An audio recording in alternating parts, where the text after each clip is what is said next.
is currently 12:07 a.m. Which is why I'm trying to keep as quiet as possible. I hope the audio is still okay. So I have approximately 2 days left to finish reading Crooked Kingdom and I'm still like 34% in, and before my loan period expires on the Overdrive app. And of course I can just like when it eventually gets returned back to the library, I can place a hold on it again. But I've seen the number of holds on it, right? It's like insane. So I don't really want to wait that long before I like completely forget everything again. So what I'm gonna do now is to try as much as possible to finish reading Crooked Kingdom in about 2 days. So yeah, I'll update you along the way. But now it's 12:08 a.m. I'm still waiting for my phone to charge anyway. So I just thought like maybe I should just get started first, you know. So yeah, I'm gonna start reading now.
I finished Shadow and Bone, the Netflix show today, so I just wanted to like share my thoughts on it.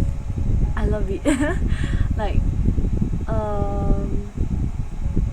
I remember like calling my friend and then discussing like all the different points on like the show, and then because my friend didn't read the Shadow and Bone trilogy before she watched the show, it was interesting to see like the difference, you know, because I also had this thought when watching as well, like how would non-readers view this show, because they're introducing so many characters and they didn't really like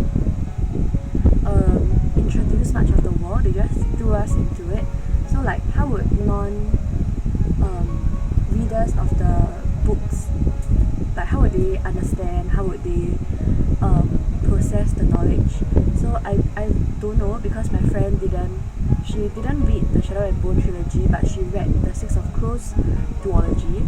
So I feel like that might have a difference as well. But anyway, having read both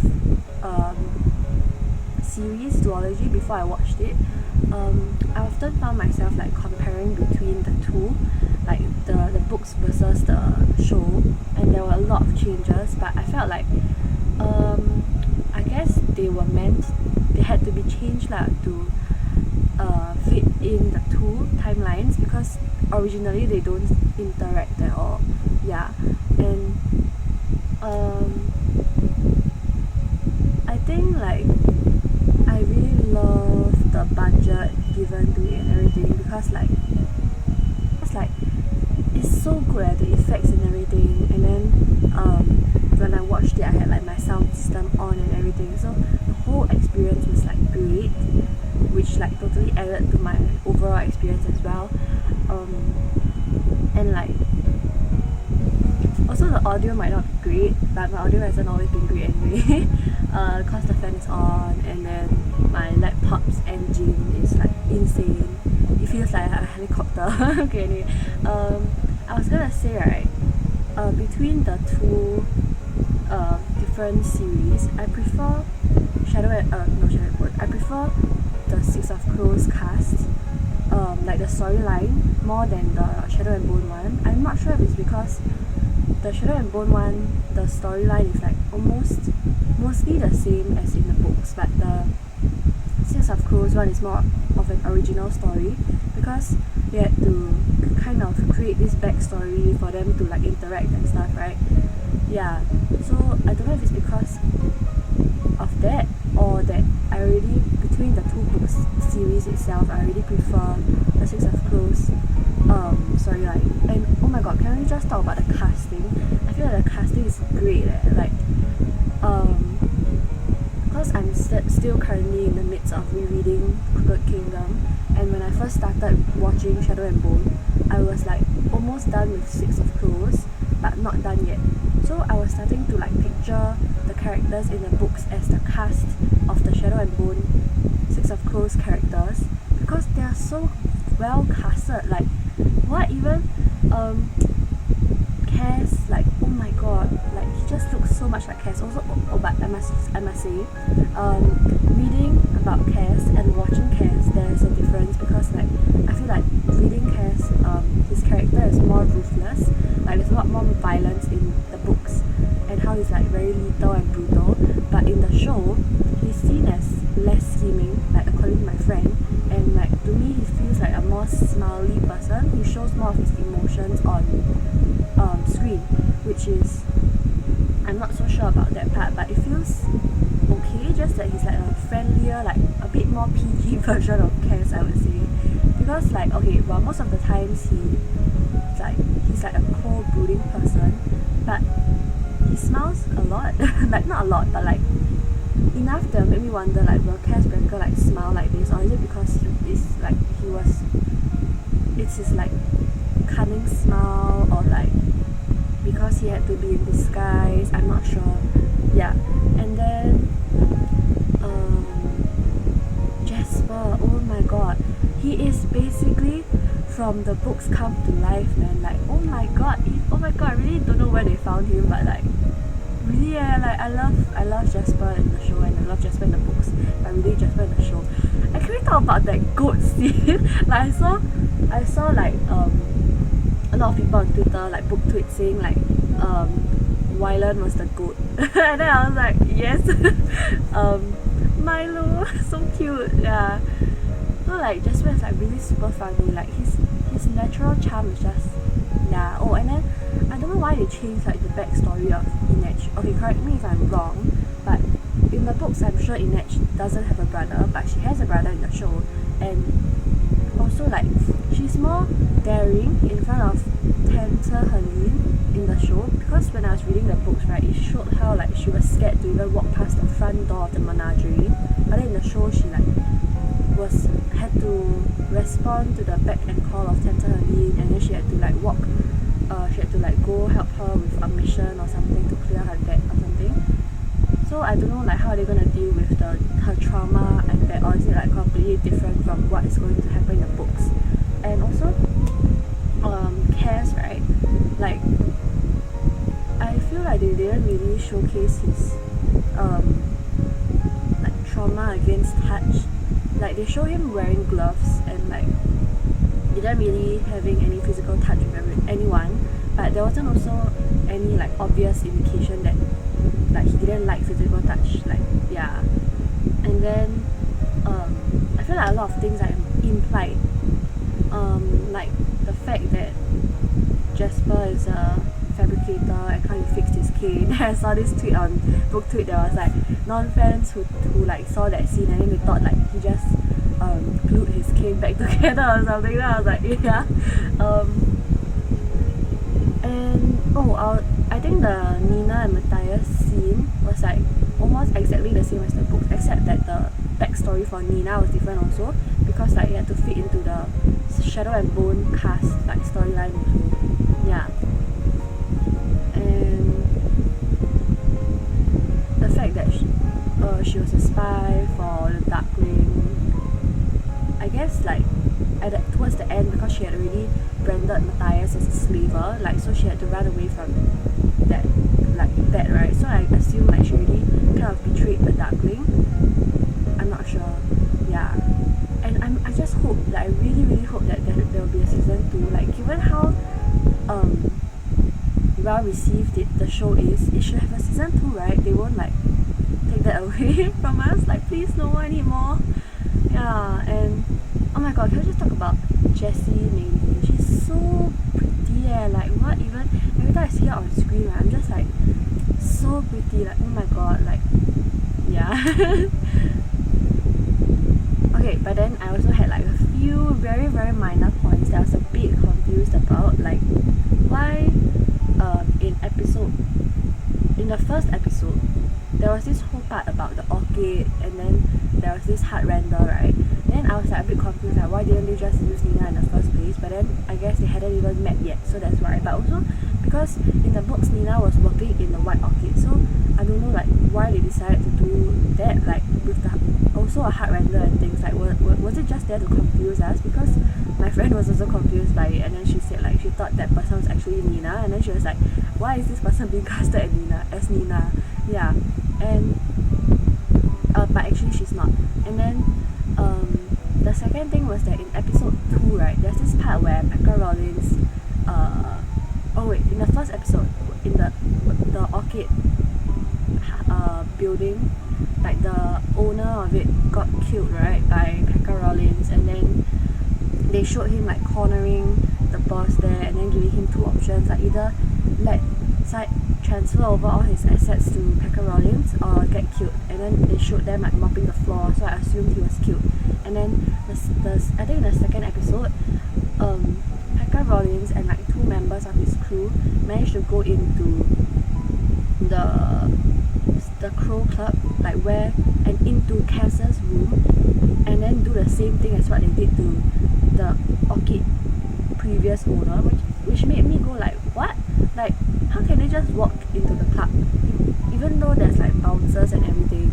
And like how, like they also did the same thing, which means that they gave him an option to like leave, like don't do anything about the deal that about the mission to get Alina across the fold or something, and then if not he'll die lah. And then they just like threatened him, and after that they left. Like what? Like I felt like it was a bit plot convenience. And then towards the in the last episode, like towards the end, like suddenly Inech was like fighting against this, who was that person now? I think it was a heart renter, if I remember correctly. And then like he knew her name, like he called her the Reef, and then I was like, why? Like how does he even know her? Like, and it's not explained also. Yeah, and then like suddenly Zoya and Inech are friends, and then they have a common enemy, which was that heart render. I don't know, it just felt a bit too rushed for me, like just a tiny bit, yeah. So there was just like a few minor moments here and there. Yeah. Oh, but then there was this whole like kind of discussion, or like this conflict between Inech and Cass, right?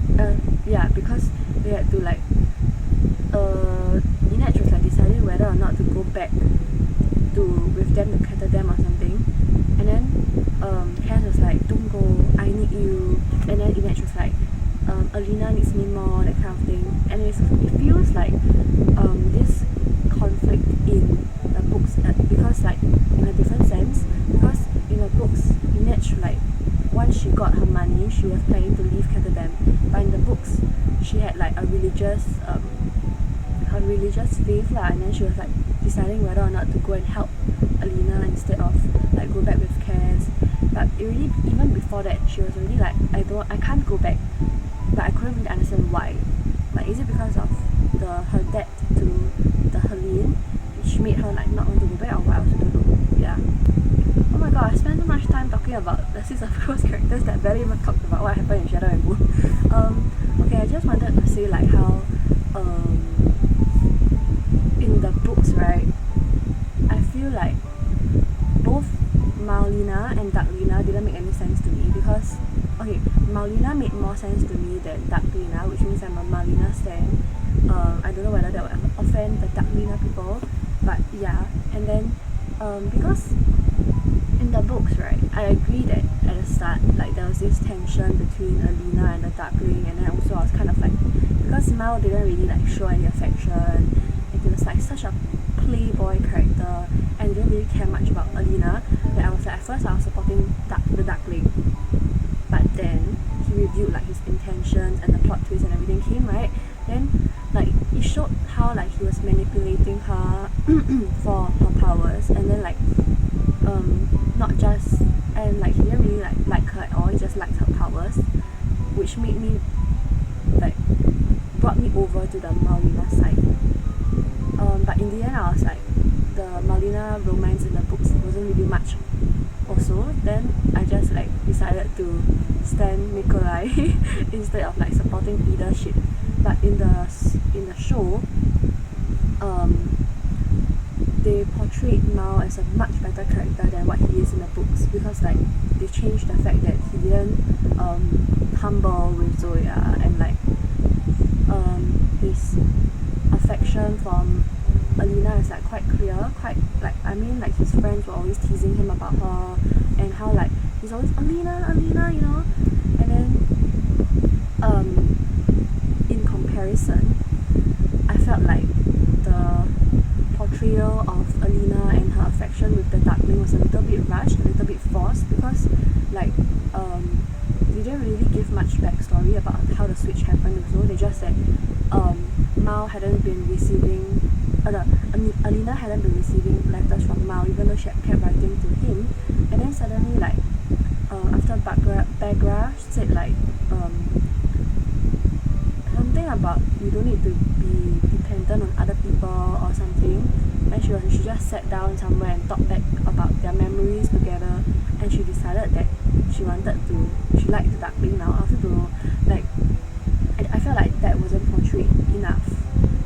And also like my friend who didn't read the trilogy, right, Shadow and Bone, she asked me like why suddenly Alina likes the Darkling. So like I guess you can see that it wasn't done well, it was like not done that well also. Yeah, and then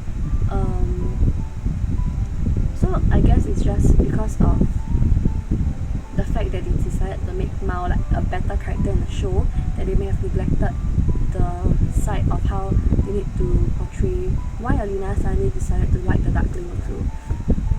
Yeah. Oh yeah, one final question I have, right, regarding the show is that like I think this was present in the books also. Like there was a scene, right, in the show, in the adaptation, where the Darkling was like saying how he doesn't even need to do anything to stop Mao and Alina, because age is the factor that will pull them apart anyway, because while Mao grows old, Alina will not. And then I don't know why, because I thought Grisha lived like mortals, they just have powers. Am I wrong? Like, are they immortal, or do they just age longer than that of humans? I don't know. I don't really know much about Grisha. And then I tried finding it online, but it didn't really give me answers. So if you know, like, please help me out, because I'm just very confused about that part. Yeah. Okay, bye.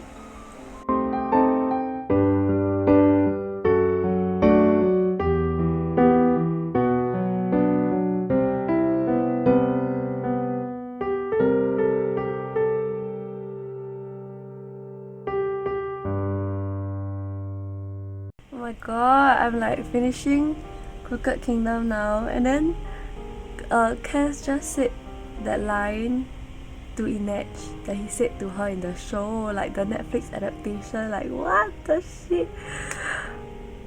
Oh my god. Oh. Also, I don't really get why Matthias had to be killed off. Like, I think Liba Dugo was trying to like give off the message that like not all of them are safe, you know. We all expected everyone to come out alive, but they didn't. But still, like, why? My heart. I already spoiled myself accidentally, like as you saw earlier in the earlier footage. But it still hurts, man. It still hurts. Okay, bye.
Hi, so I think it's been like a day since I finished filming that clip about my thoughts about the Shadow and Bone Netflix adaptation.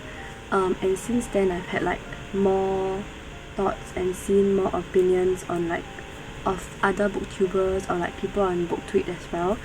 Okay, so I also wanted to like comment about it. So firstly, I think in that clip I said how like Cass feels more like a PG friendly persona in the show compared to like in the books, and then the Irish reader also commented on that as well. And I think people in the comments were saying how like he's it's probably because this is like a prequel in a sense to the original Six of Crows timeline, because according to what I've seen, the Six of Crows duology takes place like 2 years after the original Shadow and Bone timeline. Yeah. And then I guess in that case it makes more sense, like so like similar with the part about Inette and her trauma. So probably because like she hasn't yet fulfilled her debt to Tensor Aline, so she's like still has this obligation to like go and meet her and like do things for her. But then now that after in the ending of the adaptation, she they had the jewels, right, so they can pay off her debt. So maybe after that, if we get a second season, I'm praying that we get a second season, that they will showcase more of that trauma after that. Yeah, so then probably they'll also try to make Cass more like brutal and show his more violent side after the first season. Yeah. And then also I don't know if I mentioned this already, but I think I was like quite confused at the start, like the first 2 episodes or something. In the end of the first episode, right, they ended things off with, I think they propelled the ship back to the original camp. So I was a bit confused because I know in the books Alina was brought to see the Darkling, but in the show I was very confused because I didn't know whether they got across the fort or like they went back. Yeah, because at the end of the first episode they said that they had barely passed like 2 markers before they were attacked by the Volcra, right? So that would mean that Alexei, I think there were like 20 or 30 something markers, so Alexei like ran through the rest of the markers like without getting eaten by Volcra. Like, does the Alina's like reach like last throughout the whole fort or something? I have no idea, man. So like I was a bit confused about that. Like, yeah. And then so that's why when the second episode started, I was like very confused, like where are we? Like I thought the general didn't go with them on the ship, so like why are they like bringing her to see the general? Yeah, I was just very confused.